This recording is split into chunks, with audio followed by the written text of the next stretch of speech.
Em 1942, teve início a Batalha de Stalingrado, a mais cruel e destrutiva da história, resultando em um total de quase 2 milhões de baixas. Os alemães nunca mais se recuperariam da derrota, perdendo um exército inteiro aprisionado dentro da cidade. Já os soviéticos alcançaram uma vitória decisiva, e embora tenha custado aos russos mais de 1 milhão de vítimas, a batalha fez com que a guerra se voltasse definitivamente contra Hitler e seus aliados. Junte-se a nós nesta jornada épica pela Segunda Guerra Mundial.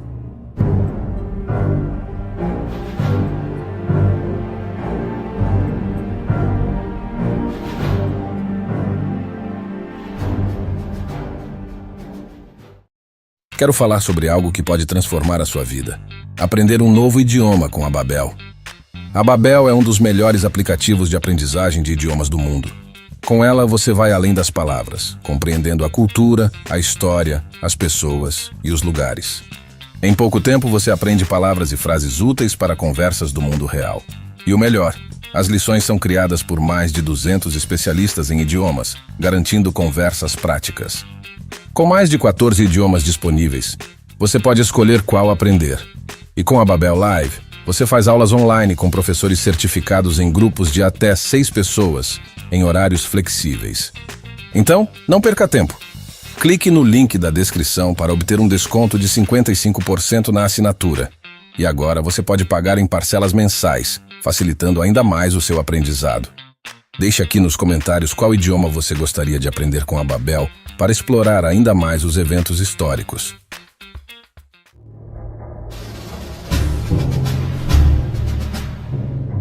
Stalingrado era uma grande cidade industrial que se estendia ao longo do rio Volga e se tornou um alvo importante para os alemães em 1942. Capturá-la teria um impacto significativo sobre a União Soviética. Além disso, tomar uma cidade com o nome do ditador soviético causaria fortes efeitos psicológicos e impulsionaria a máquina de propaganda nazista. A essa altura, os alemães já haviam se consolidado em grande parte da Ucrânia e da Bielorrússia. No entanto, falharam na tentativa anterior de garantir uma posição segura em Moscou, no oeste da Rússia. Durante o inverno de 1941 para 1942, apesar do triunfo dos soviéticos em defender a capital Moscou, o Exército Vermelho estava desgastado, perdendo um número imenso de homens e equipamentos. Com a crença de que os soviéticos estavam à beira do colapso após pesadas perdas e de que seriam incapazes de impedir outro avanço, Adolf Hitler emitiu a Diretiva 41 para o início da Operação Fall Blau. O plano de ataque inicial foi confiado ao Grupo de Exércitos Sul, sob o comando do Marechal de Campo Fedor von Bock. A missão era capturar Stalingrado e, em seguida, avançar em direção aos campos petrolíferos de Baku, no Cáucaso. No entanto, quando a ofensiva começou, em 9 de julho de 1942, Hitler decidiu alterar o plano e dividir suas forças, para tentar alcançar ambos os objetivos simultaneamente. Com isso, o Führer alemão acreditava que poderia neutralizar o esforço de guerra dos comunistas, forçando Joseph Stalin a se retirar do conflito. Seu plano visava anular a capacidade industrial soviética, tomar o controle do rio Volga, essencial para o transporte no país, e capturar os principais campos de petróleo da Rússia.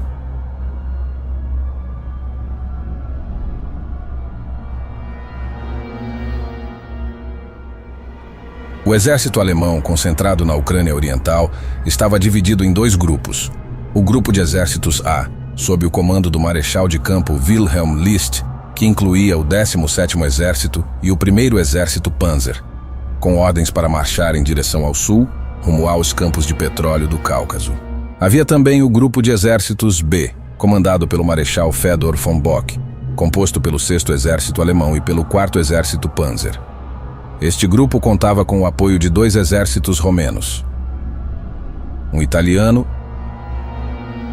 e um húngaro, todos empenhados em assegurar o controle do rio Volga e da cidade de Stalingrado. Inicialmente, o eixo mobilizava cerca de 270 mil soldados, 500 tanques, 600 aeronaves e 3 mil peças de artilharia.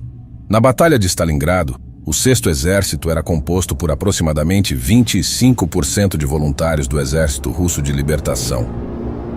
mais de 50 mil ex-combatentes soviéticos que se juntaram às tropas alemãs foram mortos ou aprisionados pelo Exército Vermelho. Para a batalha, os alemães contavam com soldados bem treinados e experientes das campanhas na Polônia e na França. Em particular, o poderoso Sexto Exército era considerado uma força de elite, destacando-se como uma das unidades mais combativas da Wehrmacht. A infantaria utilizava o fuzil Karabiner K98, conhecido por sua excelente precisão e alcance efetivo de até 500 metros. A ofensiva preparada para o assalto a Stalingrado estava igualmente bem equipada. Os tanques Panzer III formavam uma boa parte da força blindada alemã. Com seu canhão de 37 mm, esses tanques podiam atingir uma velocidade máxima de 40 km por hora. Para enfrentar os surpreendentes tanques soviéticos, os alemães contavam com o eficiente Panzer IV, equipado com um canhão de 75 mm e uma blindagem de 80 mm. Esse tanque alcançava uma velocidade máxima de até 38 km por hora. A meia lagarta alemã também demonstrava grande eficiência no combate contra a infantaria. Armado com uma metralhadora MG-34 ou MG-42, esse veículo tinha capacidade para transportar até 10 homens e podia atingir uma velocidade de 52 km por hora.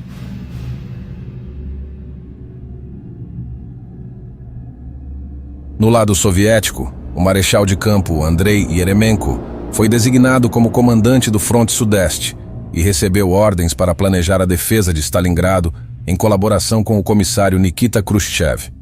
Para proteger a cidade, foi formado o 62º Exército, sob o comando do tenente-general Vasily Chuikov. Os soviéticos contavam com 190 mil soldados, 400 tanques, 300 aeronaves e 2.200 peças de artilharia. No início, a maioria dos soldados do Exército Vermelho era composta por conscritos, recrutas recém-incorporados com pouco ou nenhum treinamento, encarregados de defender a cidade. Contudo, essa situação mudaria ao longo da batalha, com a chegada de unidades melhor equipadas e treinadas.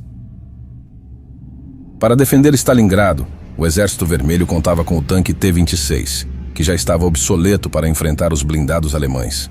Inspirado no modelo britânico Vickers, o T-26 era conhecido por sua agilidade e por seu canhão de 45 mm. Para superar os adversários, os soviéticos investiram em grandes quantidades do tanque T-34-76. Este modelo inovador possuía blindagem inclinada, um canhão de 76 mm, um motor confiável e boa mobilidade. Já o KV-1, apesar de inúmeros problemas, ainda assim causava sérios danos aos Panzers com seu canhão de 76 mm. Sua blindagem frontal era impenetrável para a maioria dos canhões alemães da época.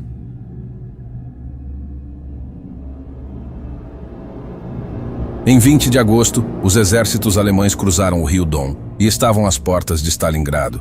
A batalha começou com um bombardeio pesado na cidade pela mais poderosa formação aérea da época, o Luftwaffe 4. Este ataque aéreo, em 23 de agosto, causou a morte de centenas de civis e a destruição de quase todas as construções da cidade, criando grandes quantidades de entulho. No início, a Luftwaffe tinha controle aéreo total, com os soviéticos perdendo 201 aeronaves em apenas 8 dias.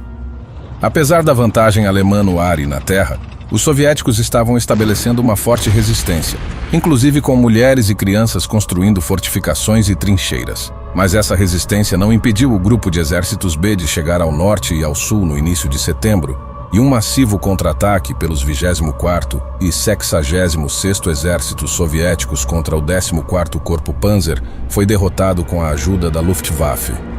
Os soviéticos perderam 30 tanques nessa ofensiva fracassada, e um destino similar esperava a contra-ofensiva de 18 de setembro, com a Luftwaffe destruindo mais de 40 tanques. Em 12 de setembro, os soviéticos recuaram para dentro da cidade, dando início a uma feroz batalha por cada casa e prédio. Joseph Stalin emitiu a Ordem 227, proibindo retiradas não autorizadas por meio de tribunais militares. Milhares de desertores foram executados, e isso contribuiu para que muitos soldados russos resistissem muito mais por medo de seus próprios oficiais do que pelo ímpeto de repelir o inimigo. Constantemente, chegavam reforços da outra margem do Volga, com reservas estratégicas da área de Moscou e aeronaves de todo o país sendo transferidas para a área de Stalingrado. Cada edifício, rua ou quarteirão era disputado em violentos combates corpo a corpo. Isso ficou claro com a estação ferroviária de Stalingrado, que em 6 horas mudou de mãos 14 vezes. A batalha dentro da cidade seguiu de forma caótica, lenta e indecisiva. Os alemães primeiramente tomaram controle da importante colina Mamayev Kurgan. Tamanha era a tenacidade da resistência soviética, que 3 fábricas produzindo tratores e tanques T-34 continuaram sua produção em turnos de 24 horas durante a ofensiva alemã. Por 3 meses, a luta ficou estagnada, até que os alemães tomaram controle das fábricas no final de outubro, impedindo a contínua produção de tanques. Os soviéticos também utilizaram táticas que os mantinham sempre próximos da infantaria inimiga, inviabilizando os alemães de bombardear posições. Em outra parte da cidade, um pelotão de soldados do Exército Vermelho, sob o comando do sargento Yakov Pavlov, transformou um edifício de apartamentos em uma fortaleza impenetrável. O prédio, conhecido como a Casa de Pavlov, dominava uma praça no centro da cidade. Seus soldados cercaram a construção com minas, montaram metralhadoras e selaram as janelas no porão para melhor comunicação. Eles não tiveram substituição nem reforços por 2 meses e aguentaram a posição até o fim do conflito. Outro fator na batalha urbana foi o uso de snipers. Apesar de os alemães terem atiradores experientes, os soviéticos também estavam investindo com força nesse tipo de combate. O mais famoso deles, Vassily Zaitsev, teve creditadas 242 mortes de inimigos durante a batalha. Disparando de seu fuzil Mosin Nagant, ele facilmente penetrava os capacetes dos alemães, causando dezenas de mortes com tiros certeiros. Isso criou ainda mais problemas para o comandante do 6º Exército Alemão, Friedrich Paulus. No final de outubro de 1942, a Wehrmacht tinha controle de 90% da cidade, alcançando as margens do Volga. Sua total superioridade aérea foi um dos fatores decisivos para seu sucesso inicial, com a Luftwaffe realizando mais de 10.000 missões de 16 a 25 de setembro. Com o rigoroso inverno e a intensa resistência dos soviéticos, as tentativas posteriores de avanço da Wehrmacht foram detidas. Os alemães tinham seus flancos como ponto fraco, defendidos por soldados dos países satélites do eixo. Esses homens eram menos motivados, possuíam menos armamento e estavam menos preparados. Enquanto a situação se agravava devido à demora na captura da cidade, solicitações de reservas para reforçar as linhas alemãs foram ignoradas. Como resultado, em algumas áreas que variavam de 1 a 2 quilômetros, havia a proteção de apenas 20 ou 30 soldados. Com todo o foco em Stalingrado, os comandantes da Wehrmacht negligenciaram a consolidação das posições atrás da cidade. Pedidos para recuar e estabelecer posições atrás do rio Don foram rejeitados, pois a importância simbólica de Stalingrado era preciosa demais para Hitler. Ele estava ciente das consequências que uma retirada significaria para o moral de seus exércitos.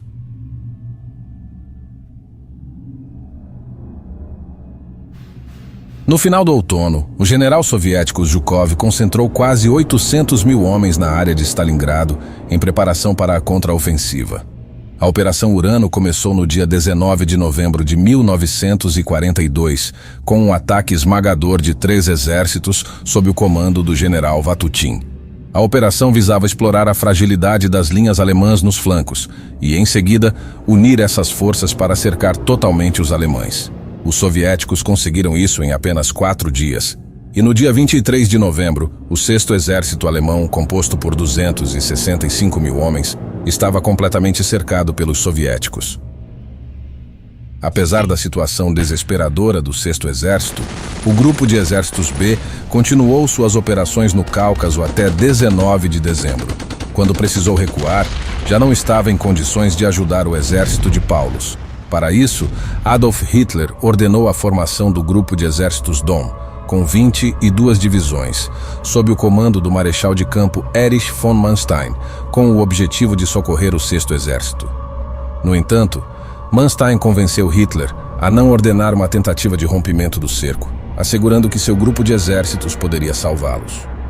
Isso só poderia ser feito se a Luftwaffe conseguisse suprir o 6º Exército pelos céus, e o comandante da Força Aérea Alemã, Hermann Göring, acreditava que isso era possível. Contudo, essa tática se mostrou desastrosa, pois a Luftwaffe não tinha a capacidade de suprir um exército tão grande, especialmente o 4º Exército Panzer, que precisava constantemente de combustível para suas operações.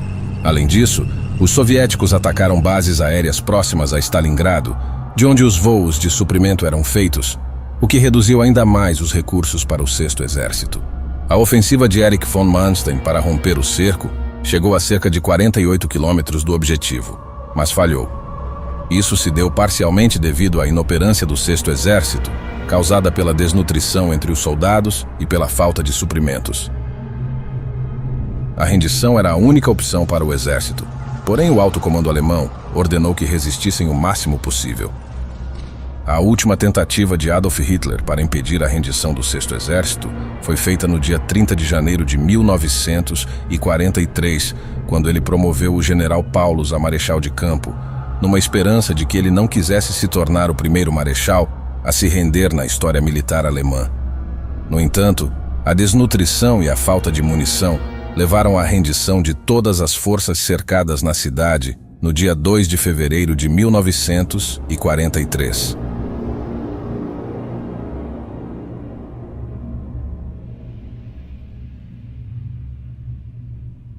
A Batalha de Stalingrado durou 199 dias e foi uma das maiores batalhas da história.